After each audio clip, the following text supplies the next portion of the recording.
अनन्याश्चिन्तयन्तो मां ये जनाः पर्युपासते तेषां नित्याभियुक्तानां योगक्षेमं वहाम्यहम्। अध्याय 2 श्लोक नंबर 22।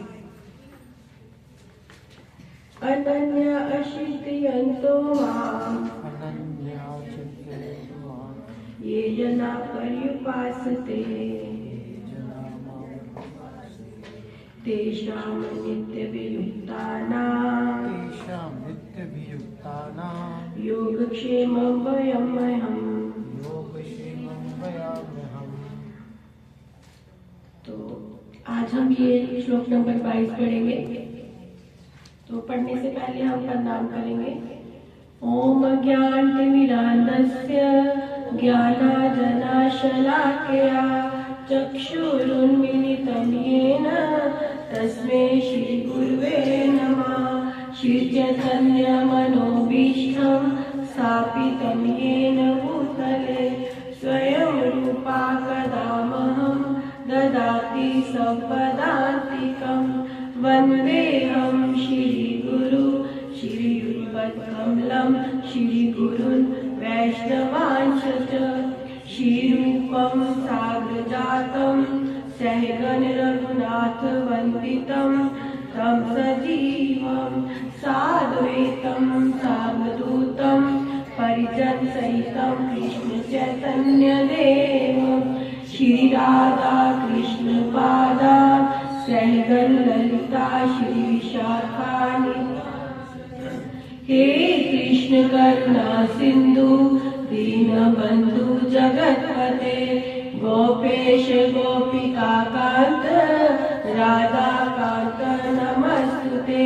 तप्त कांचन गौरांगी श्री राधे वृंदावनेश्वरी विश्वानुसुते देवी प्रणमामि हरिप्रिय। वाञ्छाकल्पतरुभ्यश्च कृपा सिन्धुभ्यैव च पतितानां पावनेभ्यो वैष्णवेभ्यो नमो नमः। जय श्री कृष्ण चैतन्य प्रभु नित्यानंद श्री अद्वैत गदाधर श्रीवासादि गौर भक्तवृंद।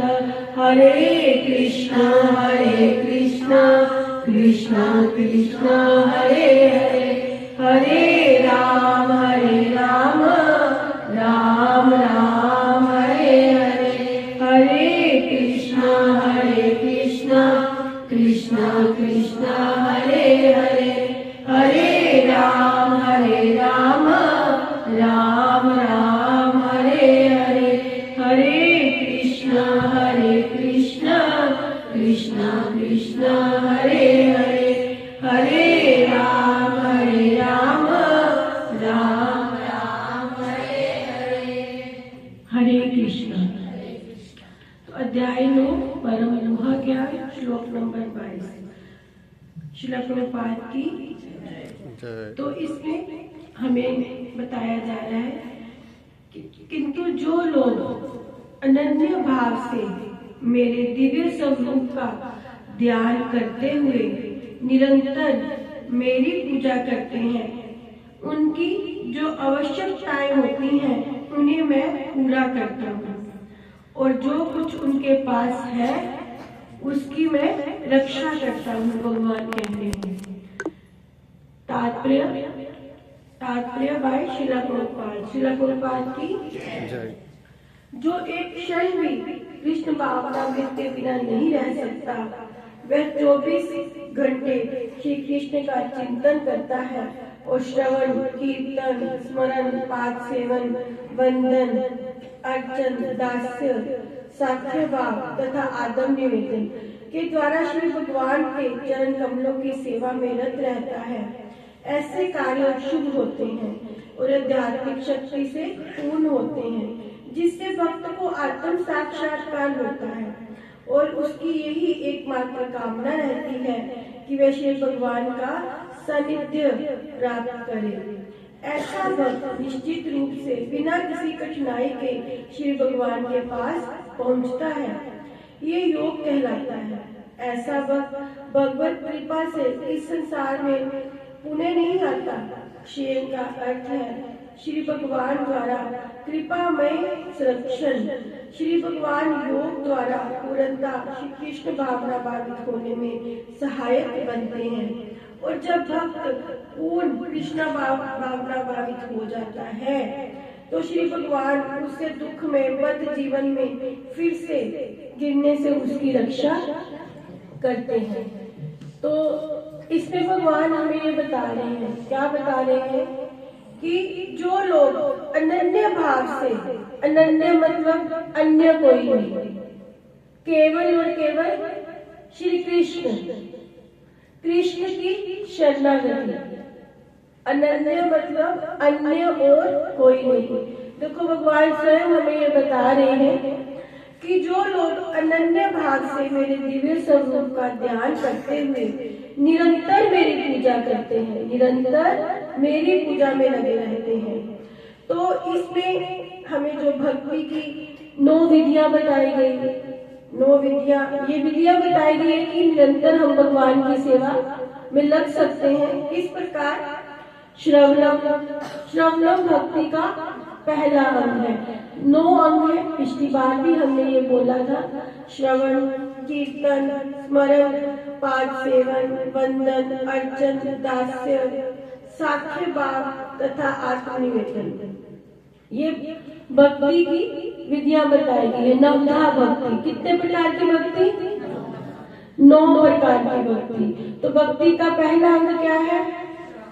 श्रवणम, कि सुन सुन के भगवान के बारे में सुन कर ही हम भक्ति कर सकते हैं, हम धाम में पहुंच सकते हैं। तो उसके बाद अब कोई कहे, इधर लिखा गया निरंतर मेरी पूजा करते हैं। अब हम कहें, अब हम 24 घंटे कैसे भगवान की सेवा में लगे रहें? हम गृहस्थ हैं, बहुत सारे काम हैं। तो इसके लिए प्रभुपाद जी बड़ा सिंपल सा हमें गृहस्थों के लिए एक तरीका बता रहे हैं कि अगर अब हम समझो रात को सो रहे हैं तो हमने क्या कहना है? मुझे रात को जल्दी सोना है, सुबह जल्दी उठना है। क्यों? मुझे मंगला आरती में जाना है, तुलसी आरती करनी है, भगवान की सेवा करनी है। तो ये जो हमारा नींद का टाइम पीरियड है सारा, वो किसके लिए हो गया? भगवान के लिए। क्योंकि हम कह के सोए कि भगवान मुझे जल्दी उठाना, मुझे सुबह आरती करनी है आपकी। तो उसके बाद जब हम अपने नित्य कर्म, जैसे हम खाना बनाते हैं, तो हमें क्या करना है? अब मुझे क्या करना है? भोग तैयार करना है, ठाकुर जी को भोग लगाना है। ऐसे ही अगर हम कोई कार्य करते हैं, ऑफिस जाते हैं, बिजनेस करते हैं, तो हमें क्या कहना है कि मुझे ऑफिस जाना है। क्यों? मुझे इसमें से ठाकुर जी की सेवा के लिए ही इसका कुछ % भंडारे के लिए ठाकुर जी की सेवा में लगाना है। यानी कि हर कार्य के लिए कृष्ण केंद्र है। तो 24 घंटे हमारी कौन सी भक्ति होगी, क्या सेवा होगी? श्री कृष्ण में लग गए।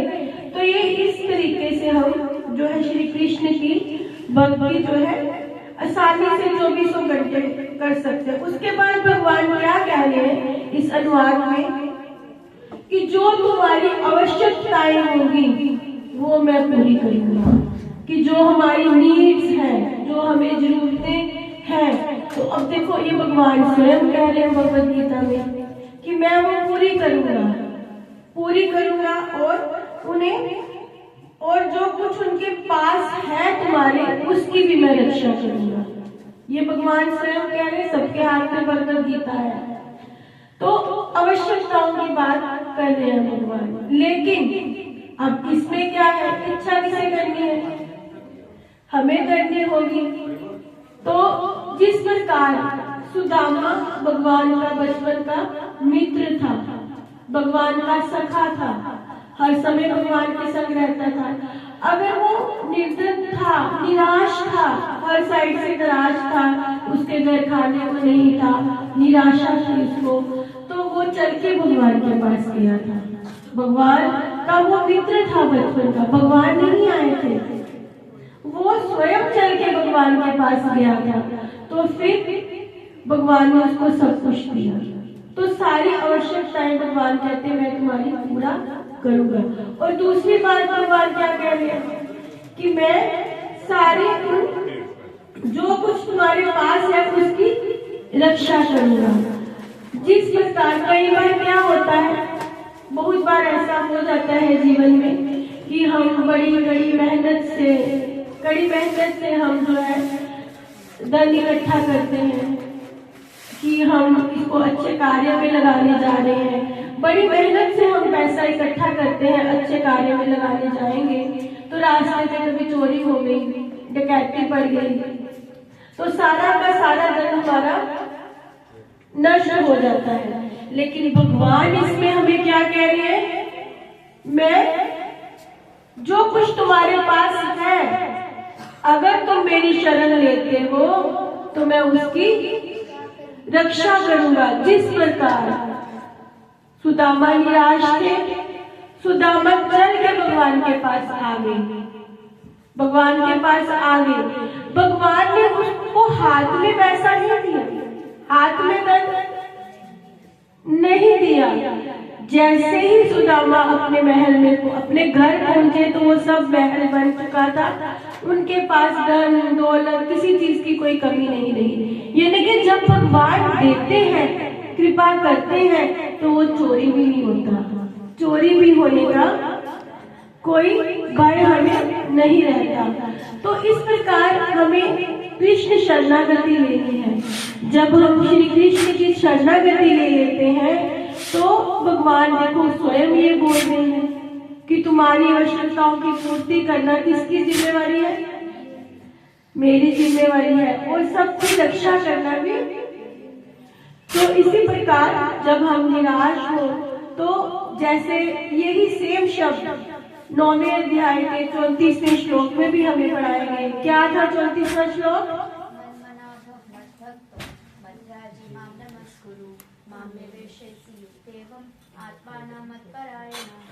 तो यही भगवान कह रहे हैं कि जब भी हम जीवन से निराश हो, इधर उधर भटकने से कुछ हासिल नहीं होगा, कहाँ आना है, मेरी शरण में आ जाओ। भगवान ये साफ साफ कह रहे हैं, गारंटी दे रहे हैं, गारंटी दे रहे हैं। तो हमें देर नहीं करनी चाहिए। तो हमें कहाँ आना है?